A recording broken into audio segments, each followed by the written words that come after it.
I got it done, but I was just sitting here as I got done was like, this is wild. Like the fact that I made it was wild, but the fact that I was like, you want this is more wild. Like to me, I was like, okay, here you go. I'll pay my money. Like, but Yeah. it was like that, and then.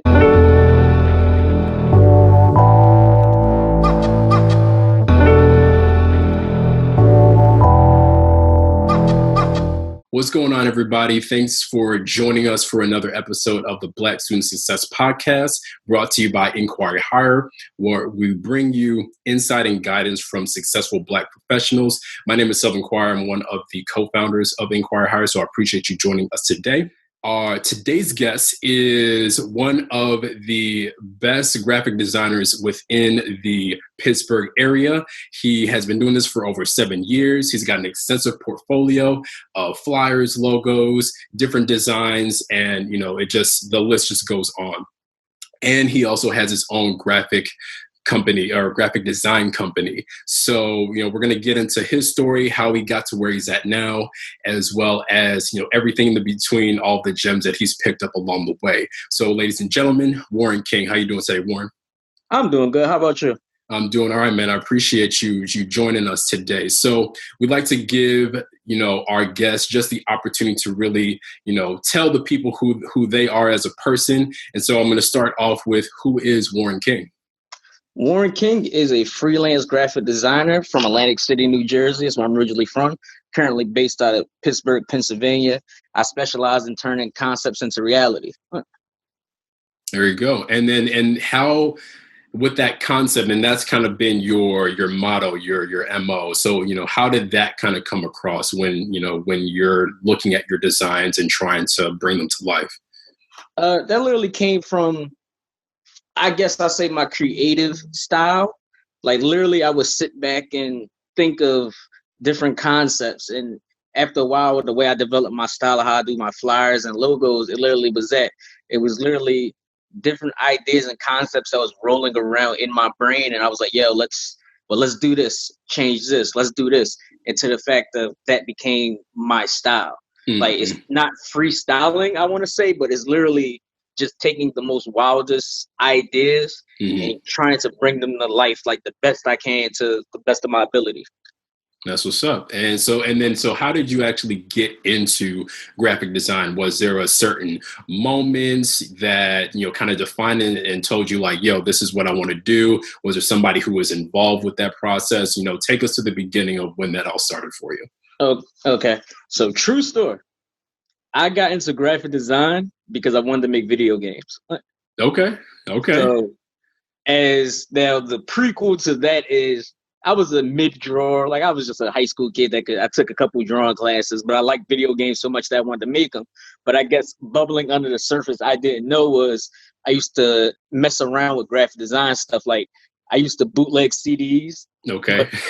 But for myself, I knew how to break down a jewel case, knew the exact pixels of album covers, the back covers, and I used to make them so I could have it in my collection because I was OCD. I had everything in alphabetical order on my CDs.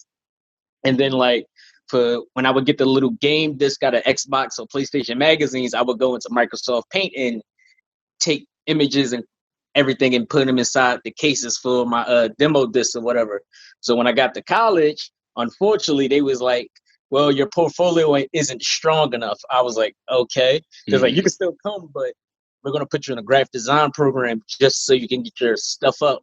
And so maybe by like my sophomore year, I just didn't leave the program because I didn't feel like my hand skills were strong enough. But as we started rolling into the core classes of graphic design, I noticed like, okay, I know how to do packaging design. Like I know how to do this.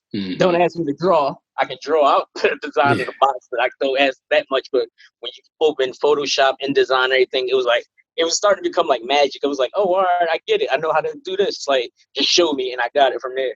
Okay. And so when you actually got into the program and before they even told you that, okay, your portfolio needs a little bit of improvement, what was your intention when it came to get into the program? Were you trying to get to a certain level to start off, or was there something else that you had planned before they told you all that? When they told me that was the original plan. It was like, yeah, all right, I'm gonna get to this program and just make video games. But it was just, like I said, since my hand skills wasn't strong, it's like I got stuck. And so, like, that's kind of what it was. Like, I got stuck, but I took that stuckness and just retwisted it. And one of my good professors, his name was Charles Kiyobi. And when I entered, well, first I had him for like a regular drawing class. And then once I had gotten to the Photoshop and everything, he kind of saw my skill set. And he showed me a couple things. And I just remember one of the last things he told me, he was like, you're never going to get good unless you keep practicing and keep trying new stuff. And then it just stuck with me from there. It was like, well, okay, like, because my at the time was my friend, but then became my frat brother. He was good at logos, but he couldn't make flyers worth a dime. I couldn't make logos, but I was okay at making flyers. It's just now over the years it then switched to I'm all across the board. I can make a lot of things, but that was just one of the things that stuck with me. And it was like, I think I'm gonna stay in this program. I think this will be best for me. Like somehow, some way, just no plan, no nothing. It was just like, just stay here and keep grinding. But and then here you are. Yeah, I can even see some designs in the background there too. Oh yeah. Yeah, so you've come a long way, and it's crazy. And sometimes this happens where we go into a program and we're like, okay, I'm gonna do this. You went in, you're like, I'm gonna make video games. This is, and everything that's built up to this point, this is what I'm gonna do. And it eventually turned into specifically the graphic design part of it, and then you just kind of ran with that. So that's, sometimes it happens organically like that. Yeah. There you go. So now, obviously, like your professor said, you do all this practice and you get better over time. Now, outside of the actual art itself, because, maybe in your opinion, the graphic designing part of it is something that maybe, not just anybody can pick up, but that's something that can be learned. Now, everything outside of the art itself, what would you say makes a good graphic designer?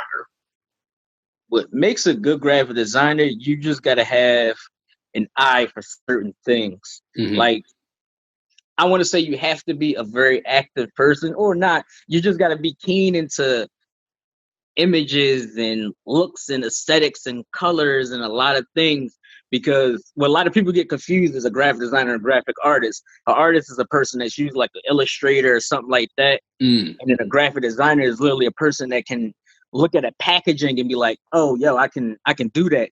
Like, packaging amazes me. Like, I see a package, I'm like, oh, look at how it was built. Look how it was this. Look at the graphics. Like stuff like that has to catch your eye, and just the placement of things. Like, typically, I want to say if you see like we're going to say, I'm trying to think of something, like a Pop-Tarts box or something. Yeah. You can just look at like, all right, I can see the logo was placed here. The image that they was given was posted here. The text was specifically placed here to be read. Like, those type of things just come natural and just catch your eye, so that when you start doing your stuff, like, it just becomes natural to you. Okay, gotcha. So, and I'm glad that you actually pointed out the difference between an artist and a designer, because I actually didn't know this. So what it sounds like, the artist does, let's say, taking that Pop-Tart example, they're the ones who's creating the logo, or at least like maybe the front of the design. And maybe the designer could do that same thing, but is also kind of seeing how that whole Pop-Tart box conceptually is going to look, and, what, different areas of this side is going to catch the customer's eye, or this side, and things like that. Is that kind of how that, the difference between those two are? Yeah, like an artist literally creates from scratch. A designer is literally creating with what's already made and making something brand new. Gotcha. Okay. All right. And did it take a while for you to figure out if you were more on the artist side than the designer side, or vice versa, or how was that like? Probably like after a little bit, I knew I was a designer, because you take classes all across the board of everything you do. So I did a couple things trying to do illustrations, It was just like, I think this isn't me, but I'm gonna do it just to get out the class. Like, let's do it. But then when they was giving me other projects, I'd be like, oh, I like this. So I know I'm leaning towards, I'm a designer. Don't ask me to draw. Don't ask me to illustrate, but create it and give it to me. And I know how to chop it down and make something brand new. That's what's up. All right. So now when it comes to, you've garnered all of this experience within the program, beyond the program, and eventually it led to you actually creating your own company. So what inspired you to kind of create your own, your own company, something that was, specifically for you? What was that process like? One of the things to graduate was you had to make a portfolio, like a whole portfolio of all your work. Mm-hmm. And so one of the main things of the class was you have to make your own company.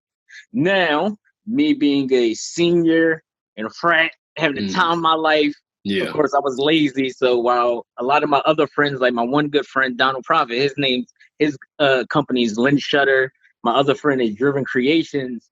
I was a lazy one, so I was like, yeah, I got to make this. Let me make it. And I was like, okay, Warren K Designs. It was something else original.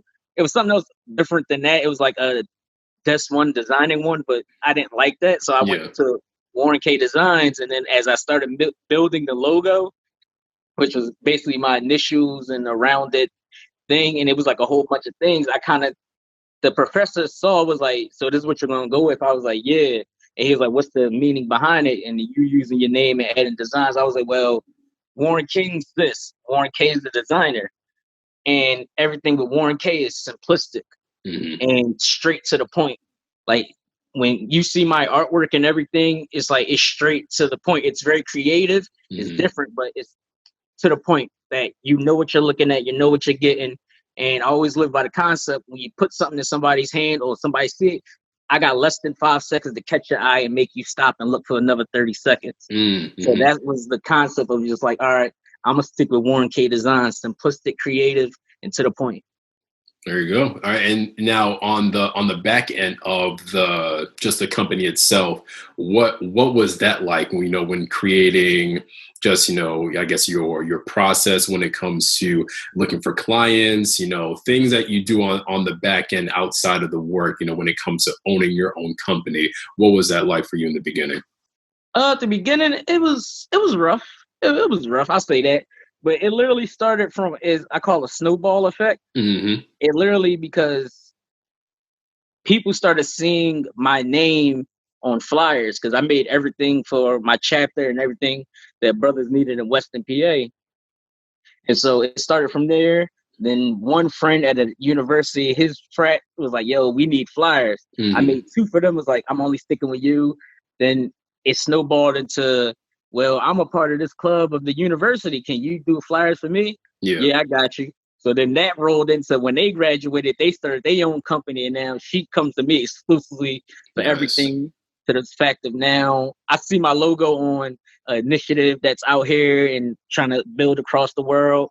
And then it literally just snowballed into that. And then once I started pumping out, I guess, promotional work, like, okay, here's my flyers, here's my prices, and people just sent them one by one by one by one. It was like, oh, I have a nice train going here to now I'm contracted through Tennessee State University, working in different departments as they're currently graphic design situation. They're all like coming to me, and I'm just doing it all for them. I've worked for Duquesne University, where my chapter was at. I worked for Indiana University, Pennsylvania.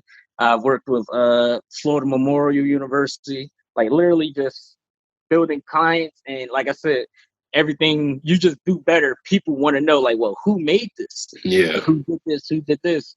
And I just made it very accessible to just like get in contact. Like, well, here's my flyer. Here's my website. You need to reach me. Here's my email, phone number. Like, I just made it very accessible to just get in contact.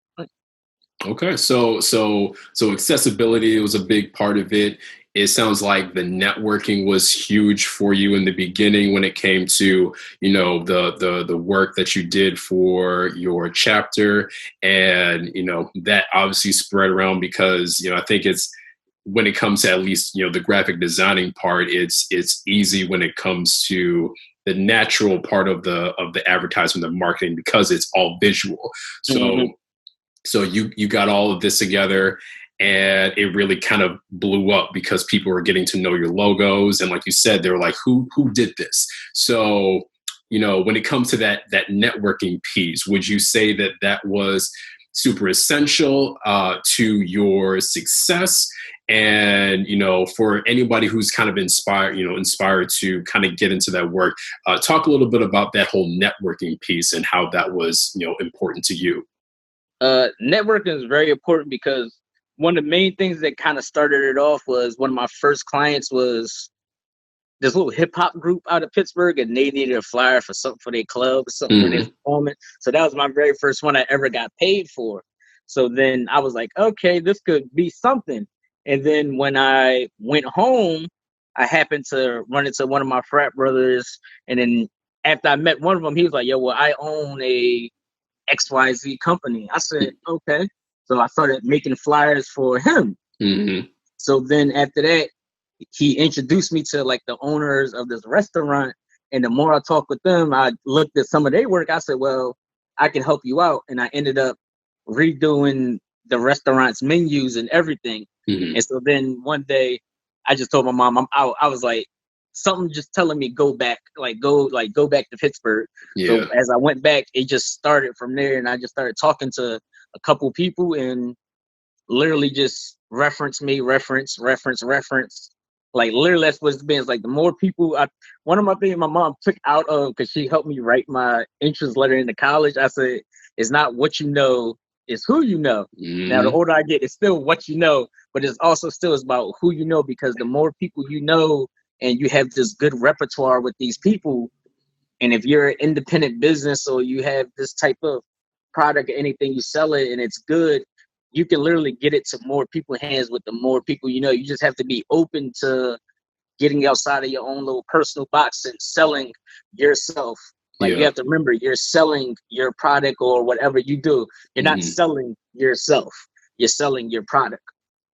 There you go. And I think you actually a good segue into kind of that when it comes to getting out of your comfort zone, trying to figure out the best way to get in and expand and everything.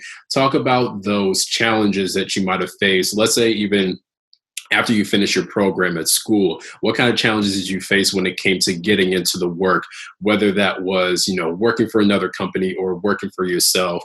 And then how did you overcome those? One thing that got me was, I want to say companies have a strict type of style of anything. So one thing that originally got me down was I wasn't strong enough. Like I didn't feel like I was strong enough. I was getting shot down left and right. But just the thing was, I was just thought about what my professor said, just keep getting better.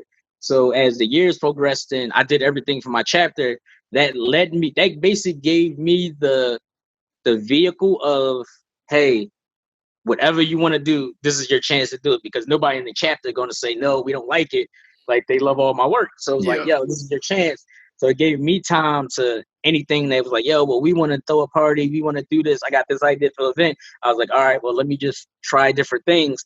And so now one of the companies I applied for was that kind of got my confidence all the way back up until where now it's like I'm on this train up. Was I applied for PNC, and they literally fell in love with everything. It was just like I didn't know was interface design. That was like apps and everything. That was the only reason I didn't get the position. But then I turned around and applied for the graphic design position for the black newspaper I'm at here, and I won them over. So I was like, okay, I'm good. I just have to keep getting better. But like I said, as in time rolled on, I'm still working for different universities. Like, so that was just one of the things, just like, you just got to get better. You can't stay in this box or what's the word I want to say? You got to also stay humble to yourself, because you're maybe one out of 50, 100,000 people that do graphic design, and the millions and billions of people in the world. It's going to be lots and lots of people that's going to say, you're good. Like, but you have to stay in that box of yourself and be humble. It's like, yo, I have to get better and better and better and better. Because right now it's probably a kid in Philadelphia in high school that's better than me. I don't know. He probably is. He grew up with Photoshop in his hand. I don't know. So I just have to stay at that level in my own mental state. Is like, stay humble and keep grinding, because you don't know who's looking, who's critiquing, who's do this. But as long as you stay on that tier in your brain, like, you can let the compliments come, you can do your own critiques of other people's stuff, but you have to stay on a certain level just so you can increase your skills. You can't let people tell you that, oh, yo, this is great. Nah, nitpick yourself. Yeah, it's great, but nitpick it. Like, I should have did this. I didn't move that text. I didn't cut that image right. I didn't do that. I could have, I got to try that concept again next time. Yeah. Just so by time a year pass or something, your skills just get better and better and better with time. Yeah, I think keeping that hunger, like you said, is what drives you to kind of keep pushing that envelope and getting better. And, like you said, definitely keep those compliments going, because that, motivates you, just in the same way that the little critiques and improvements that you can make can also motivate you as well. So, it's definitely good that you keep that going so that you can get better. So when it comes to having that competition, you might have that kid who's in Philly and has all the tools that you didn't have at that time. What kinds of things do you do to stand out as a graphic designer amongst everybody else who might be doing similar things? One thing I guess now people done kind of keened me into, and I guess I didn't realize it, was there's a certain way in a certain font that I use to broadcast whatever I'm making, like especially for flyers. Like, yeah, I use other fonts and stuff, but just the placement and the style that I do it is, it just comes to that. And then that's one of the things is like, in my mind when I'm making a flyer or something, is I need you to see what this event is first. I want that to capture your eyes, and then within them last 3 seconds, you see the whole image. You're like, oh, wait. This is crazy. Like, oh, let me see what this is. Now you read the bottom of the text. I'm like, oh, it's that so-and-so at this time.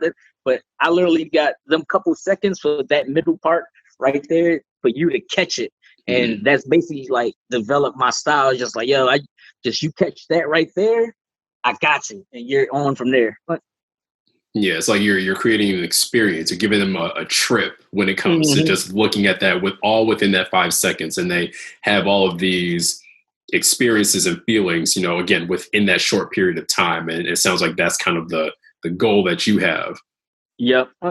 That's what's up. So now you touched on this a little bit when it comes to working for a company. It sounds like you may have some, limits in terms of what they're looking for, but, there's, pros and cons on both sides. So what I want you to talk about is working with a company versus kind of working for yourself. So in all aspects, when it comes to just the time, the kind of work that you're doing, if you want to touch on the pay, I think that would really help when it comes to those who are really looking to get into this type of work. What are the pros and cons on each side? All right. Working for a company is more you working on a team. And like basically with me working for the newspaper, I don't want to say I'm in their box. Like, I'm creative, I get my time to shine, but it's like I have to shine within their box. So that's kind of like a pro and con. But like right now I made something for them, and where I can, like, I was basically, that box is open, I was free to have fun. Then they closed the box, was like, all right, well, can you move this text? For our older readers, can you do okay. I get, but when it comes to certain things with it, it's literally that. It's like I have to create in their space. And even while working in time there, I'm kind of off and on the mark with what they want. But it's literally because now I can flip back to now me. It's free game. Like, basically, you give me any of my clients just say, well, I want so-and-so. All right, here you go. Throw magic in the air. It's like, oh, we love it. Like, oh, like, can you change this little piece? Okay, but it's literally my design from scratch. Whereas working for the company, it's like I'm just working in their space and being creative as much as I can to appease them and get what they need across the board. Yeah. Okay. And then when it comes to the actual financial side of that, when it, salary comparison, what is that like in terms of pros and cons between the two? Pros and cons. Well, working for a company, of course, is the regular stuff, the 401k, the health plan, and then constant pay every 2 weeks, every month, every XYZ. Now, the cons is, of course, is really not too many. It's just I want more pay. That's it. Now with working for myself, it's literally contracts, payments, outs, and so it's like I'm setting the price, and people are just paying me what I'm telling them to pay. Now the con is I can't get work for a month. That would be the con. Gotcha. So, but the pro is literally I'm telling you how much I want for this, and you're paying me, and Gotcha. it's like I'm happy because I'm getting what I feel I deserve. Okay. And then do you feel like you would grow kind of yourself to hopefully, just do your company just straight up full time? Is that the goal? Or do you want to still try to keep this balance of, having your own thing here and then, working for a company here? What's kind of the goal for you at this point? The goal for me at this point, I will say it's still kind of muddled just a little bit, but it's right now is just get to a bigger company at the moment. But then with my side, I think now more I'm leaning towards is I want more just contracts. Like I'd rather you contract me out for the year than you pay for one, visit me 3 months later. Like I've got kind of to that point. It's like, well, now I just want to sign contracts with outside sources. So I say, well, pay me $3,000 for the year, and I got you for the year. Okay, that's perfect. And then you can just hit me up anytime. Yeah. I tell you, like, all right, well, I'll get it to you this time. Just give me the list of what you need. Okay. All right. Yeah. I mean, it sounds like you're well on your way with all the work. I did get to took a look at everything. You've done everything from things for chapter events. You've done things for, it looks like, clubs. You've done logos. The portfolio is super extensive, and and there's a lot going on. It's not just the same type of flyer, the same type of logo. I think that's one of the things that caught my attention when it came to all that. So, we'll get into, where they can find you and everything. One thing that I want you to kind of touch on now, let's say that you kind of go back to that 16 or 17-year-old self, and you already knew that you wanted to get into, graphic design. Now, with everything that you picked up along the way, when it comes to school, when it comes to the work that you've gotten, when it comes to the relationships that you've built, what type of advice would you give to someone who is, aspiring to kind of get into this world, whether they're on the artist side or the designer side? What type of advice would you give to them or give to your 16 or 17-year-old self when it comes to getting into this field? Things I would say is, one, practice. Practice literally makes perfect. You don't become a master till you do 10,000 hours or something. So that's one thing you just have to do. Take up some pro bono work. Like, just get it out the door. Just take the free work. Just in the beginning as your young self. And then with your education, you want to make sure this is something you want to be into, because it's not going to be easy. It's literally basically you're being creative. You have to be creative 24/7. It's something that you can't limit yourself on. Like, you can't say, all right, I'm good here. You just got to keep pushing yourself. It's one of them programs and designs and or degrees, everything that you just push yourself. The more you push yourself and push past your limit, you'll see that it's like, oh, okay, I'm getting better. I'm doing this. But like I said, if you're not practicing, you're never going to get to a certain point. You're going to stay stuck, and it's going to be like, oh, well, I graduated. I got the degree, because you only got to do a minimum of so much to get a degree. Well, once you get into the world, now you're in a tank with sharks and all these whales, and now it's like, well, they're better than me. It's like, nah, well, we all started where you was at. If you don't keep practicing and pushing your limits, you're never going to achieve what you honestly want to achieve. Okay. And actually touching on that, that whole transition from, let's say, going into high school to, going into a program. So it's kind of a twofold thing. When it comes to programs and resources, what would you say is something that, a student can kind of look out for to kind of start practicing before they get into a program? So that's one part. And then the second part, what would you recommend folks to look into when it comes to finding a college program for graphic design? Well, first I want to say look for tutorials, because there's stacks of tutorials that take you literally from the beginning to the end of making creative images and appealing images. That's one of the main things you want to do. Mm-hmm. And then when it comes to the program, you want to look for, honestly, universities with the best graphic design program. So that really helps, because you don't want to just go to a random university with a graphic design program and it's just a random professor teaching. You want more specialized of that program more, Mm-hmm. and especially colleges with that rolls into master programs with it and everything. Like the more you look for stuff like that, that can help you out in getting the degree, because at the same time, you might not know, you might not be a graphic designer. Mm-hmm. You might end up being said, well, I'm just good at multimedia.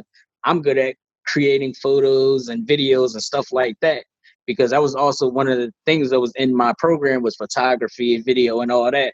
So it was like, you might be good at that. You might not know. So you want to find stuff that allows you to express yourself in different medias, mm-hmm. that just in case you don't like the program, you can just switch out. Like, I want to be a photographer. I want to film sports games and this, that, and the third. Like, I like the creative side of that. Right. And not feel like you lost that time trying to figure out if that was what you wanted to do. Mm-hmm, exactly. Okay. All right. I think you gave us a lot of good information, especially when it comes to your experience and all the things that you have built up to this point. And then obviously, it sounds like you're trying to get to bigger heights. So before we close out, I just want to ask, in terms of all the work that you've done, starting from, when you were thinking about video games back in high school up to the point now where you're doing things for different universities and, different contracts for different companies and things like that. What's the craziest design that you've been asked to make, within that time period? Oh, the craziest design I was asked to make, I think, has been so much. I think somebody wanted me to design them as a centaur. Like, it was, and I was like, I'm not an illustrator, but I'm gonna do the best I can do. And it's literally, I sat there maybe for like 2-3 hours. I got it done, but I was just sitting here as I got done was like, this is wild. Like, the fact that I made it was wild, but the fact that I was like, you want this is more wild. Like, to me, I was like, okay, here you go. I'll pay my money. Like, yeah. it was like that. And then what else? It was like for this wild, it was like a ball or something for like these people. I was like, this is a wild concept. It was like the Slate Me ball. I was like, all right. Like, I just sat there and looked at the email with his eyes wide open, was like, all right, let me try to get this done. And they ended up loving it. But I was just like, so this is where my life is going to take me down. That's funny. Like, yeah, I was like, okay, cool. I'm with it. Like, I'm sure it's not going to be the last. I'm sure you're going to have somebody who's going to ask for something crazier than that. So, and now, was the centaur one, was that one of our frat brothers or no? It was one of our frat brothers. He wanted it for a jacket. I don't know if he got it on the jacket yet, but I was just like, all right, I got you, bro. Yeah, you're gonna have to check in on him and see if he actually put it on something, just so that we could all see that. Yeah. So and for those who are listening, we're part of Iota Phi Theta Fraternity Incorporated. Centaurs are a symbol, so that always hits straight to the heart for us. So that's dope that somebody asked to actually kind of basically be manifested into what we represent. So that's what's up. Warren, no, thank you for your time. I definitely appreciate the gems that you dropped and the story that you told. Now, before we wrap up everything, I'm going to give you the floor just so that you can tell the people how they can reach you, how they can see your designs, if they want some type of work when it comes to, putting something together, how can they reach you? They can reach me in my email, which is wck8982@gmail.com.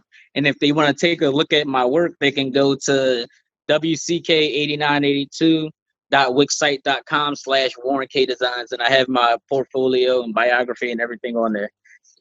All right, perfect. And we'll make sure to put that in the description, when we get to this posted. So, Warren, thanks again. Thank you, everybody, for tuning in. Hopefully you got a lot of good info from Warren. If you had any questions, want to give us some feedback, you want to hear from a different professional, definitely hit us up. You can contact us through our website. You can hit us up on social media, and you can email us at inquirehire@gmail.com. So until next time, peace to you and have a great day.